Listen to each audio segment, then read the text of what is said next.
Guys, good morning. Ito po yung dagat namin dito, guys. Oh. Ngayon, hubas po ito ngayon. Pwede po tayong manguha ng mga shell. Dito po, maraming shell.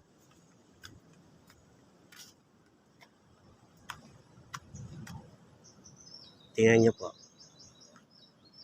Yung mga kinukuha ko po.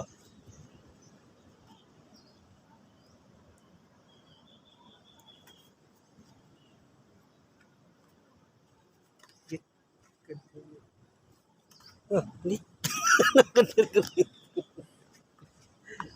Dito po. Yan. Itong tapuno. Dito po ito. Paras dito. Ayun ang tapuno. Ito. Marami ditong mga pwedeng ulamin. Hindi na kailangan bumili. Wow, yun o.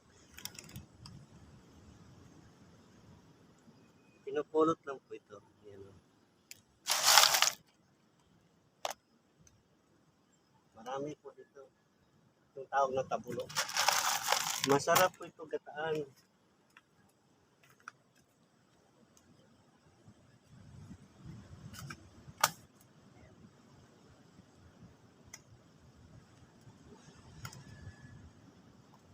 Ito po, kinakalkal. Ginaganong po yan dito. Inuhukay. Mga pasto-pasto. Para makakuha kayo ng tawag ito, voucher. Ito naman sihi. Ganun din, pinupulot na dito.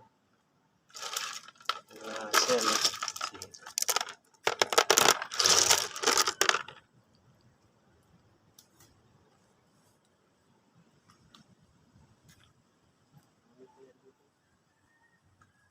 Ito naman. Palipon. Ayun o. Pinupulot ng pulang namin.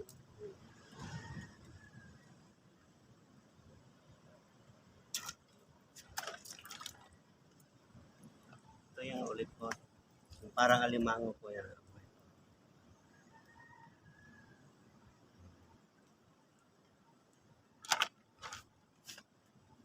Hugas po tayo dito. Para lutuin.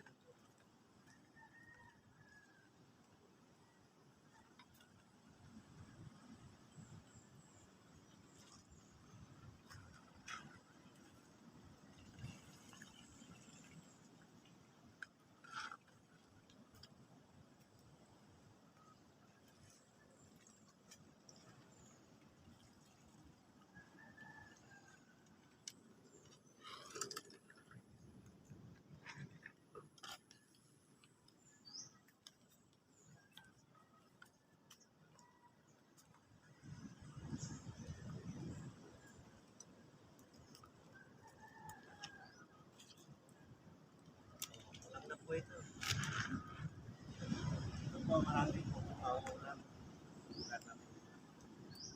Kasi sa ganda ng aming dagat at bukas ngayon, pinupulot na po yan. Ito talaga yan. Marami yan dito. So,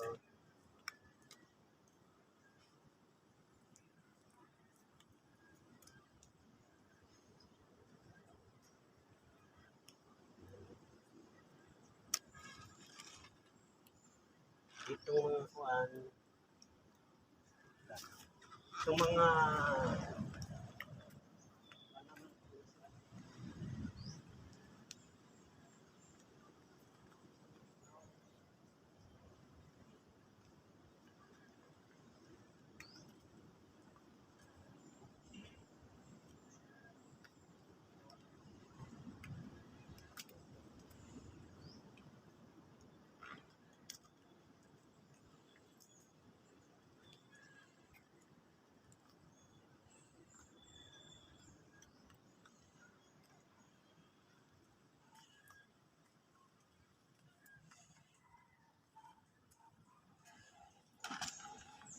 mga ganito, nagtago pa yung iba. Sa gabi, marami po lumalabas dito. Ganito.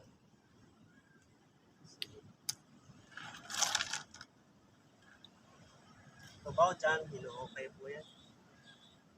Pinakalkal yung dito. Sa mga ilalim.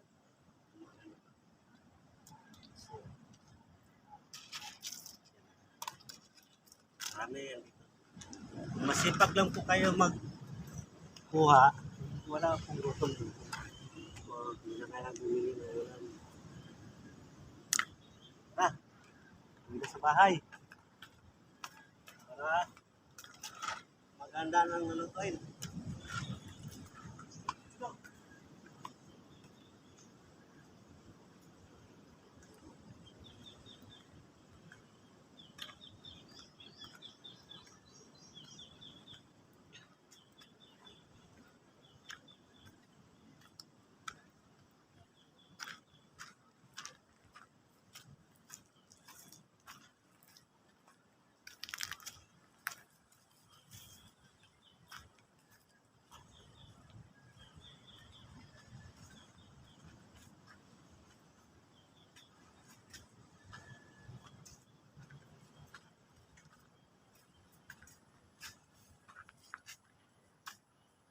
Ito po bahay ko. Medyo pangit na lang. Hindi matapos. Minsan lang po na bahay.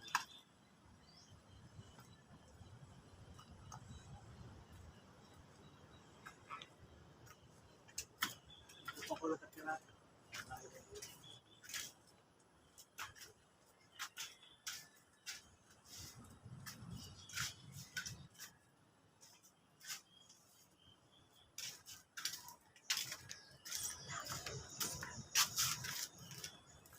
Ito po yung huli ko sa gabi.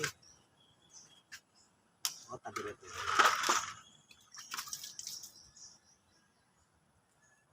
Kagabi, sa manap po ako ito po huli ko.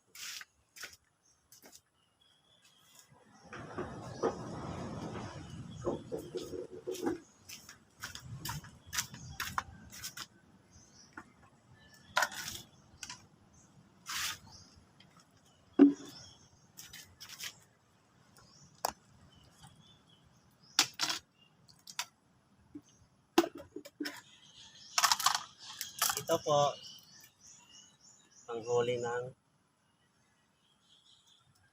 isda. Po yung huli ko.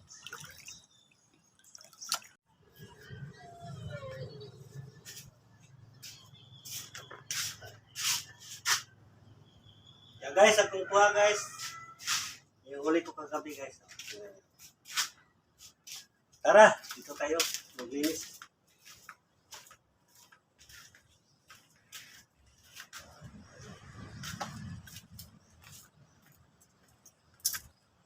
Ito po yung tinatawag po yan guys na lapu-lapu. Ito po yung ugaw sa Bisaya pa.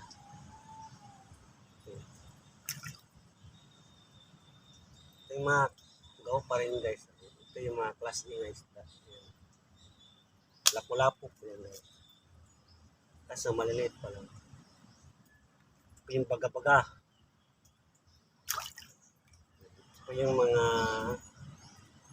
lapu-lapu. Marami po lapu-lapu. So maliliit pa po.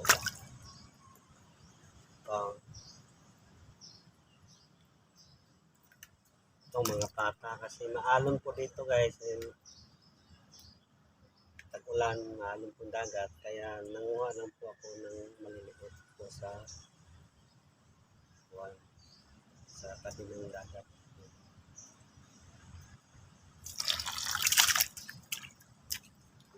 Ito po guys, pagkain ko po sa aso. Masarap din po ito gataan. Ito po guys, matapang po itong nilalang sa dagat. Kasi pag magpana po kayo nito guys, kailangan siguraduhin nyo sa ulo matamaan. Ito. Kasi mabangis po yan. Oh. Talas po yung ipin niya. Ayan. Ito po yan, tamaan nyo sa ulo. So, nakawala po yan, nangahabol na agad. Lalo na ito pa pong isa, pinakamatapang ko yan. No? Nilalang sa ilalim ng dagat po yan. No? Pag ito po ay nakakagat, matalas yung ipin niya. Kaya po, pag pumana po kayo nito, siguro din yun po yung ulo at kaliig. Kasi pag ito natamaan yun sa katawan, natapigtas po yan, nanghahabol po yan, nangagat. Tama, laki ng bunga. Ayan, ipin niya. Kasama ko po, dito, pinana niya. Nakapigtas so, hinabol ko siya, kinagat ko siya dito sa paa. Dito po sa kanyang kamay. Kasi magkasasara siya dahil panahin niya ulit. Kinagat yung kamay niya. Tumakbo po siya hanggang tumakbo siya yung puwit niya, inahabol. Kinakagat po yung puwit niya. Ayan o. Kaya nadala na siya nito magpana. Kasi pag nakakagat po yan, iikot po yan. Kaya mawawarak po yung laman niyo. Ayan. Hindi po yan na niyalang dito sa ilalim ng dagat. Ito po yung pinakamatapang. Matapang pa po yan sa pating. Pangalan ba ito? Palangitan o yan? Palangitan. Tapang mo yun. Masarap po ito gataan. Itong gataan. Yung mga bago pa pong namamanan, pa-practice. Siguraduhin nyo po nga, matamaan nyo po. Kaya basta-basta po nito mamana ng hindi siguradong makuha nyo kasi nanghabot ito, matapang. Oo. Kaya yung pana po, kailangan maganda. Ito yung mga sinaunang pana o yan. Malakas o yan, dalawa yun. Okay yun po. Sample lang. Ayan o. Kung makawala yung isda. Papong isa, yung pangmalayuan. Ito po yung mga pana na mga nakaraan na technique. Yung mga ngayon, mga bago na o yan. Mga pamala. Ito, pang long distance o yan, pangmalayuan. Tingnan nyo.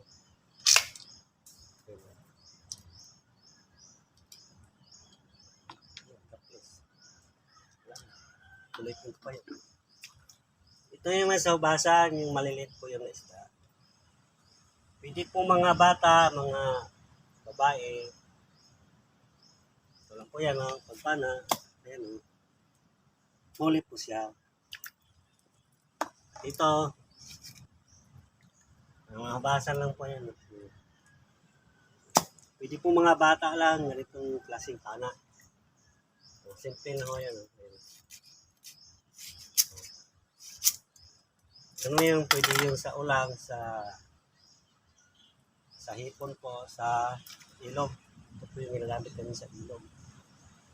Kasi yung hipon, hindi makawala. Dahil marami po siyang tulis. Oo. Saka yung mga maliit na isda, mahuhuli din po dahil marami siyang tulis. Ito tawag na sambijang sa Bisaya po. Ito po, hugong-hugong.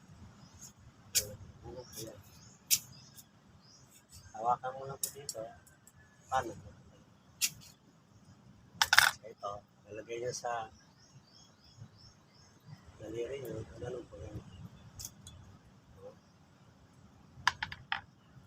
Yun lang po. Yun na po yung huli ko kagabi. Medyo libre na po ng ulam. Hindi na po ako bibili. Pag masipag ka lang po dito, manghuling isda, ayan, marami po yan.